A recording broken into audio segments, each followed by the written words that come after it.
МВР поднесе кривична пријава до Основното јавно обвинителство Скопје против лицето ЗД, но и екс-градоначалникот на Сарај Блерин Беџети, поради сомнение за злоупотреба на службената положба и овластување.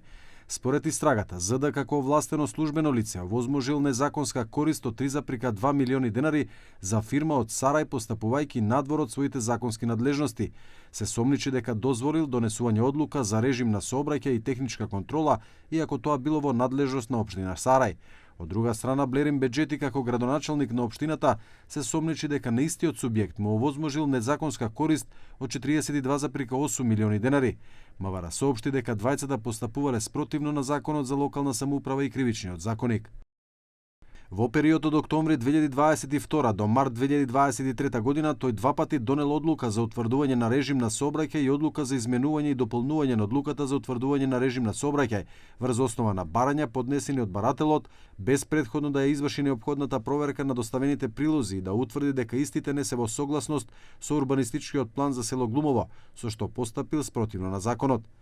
На ова реагираше поранешниот градоначалник на Сарај Блерин Беџети, кој сега е пратеник од редовите на Европскиот фронт. Тој ја поврза пријавата со вчерашните изјави на премиерот Мицкоски, кој рече дека имал чувство дека ќе има кривични пријави, а според Беџети, денес МВР го реализирало тоа чувство. Случајност? Не, ова е чист политички притисок. Кога пријавите се најавуваат од политиката, а се реализираат од институциите, тогаш имаме сериозен проблем со начинот на функционирање на државата. Но нека им биде јасно, јас не запирам, не се уценувам, не се повлекувам. Ова се обиди да се замолчи политичкиот глас што не прифаќа да се подчини. Тоа само ја зацврстува мојата увереност дека оваа битка е праведна. Визијата за враќање на достоинството на албанците не е реторика, таа е мисија.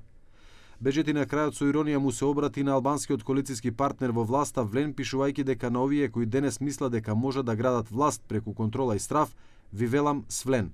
Инаку пратеничката од Влен Саранда Имери Стафаи го оцени овој петок како позитивен по кривичната пријава против Беџети и запленетата дрога во Тетово, пишувајќи убав петок, нека е со среќа до вечер.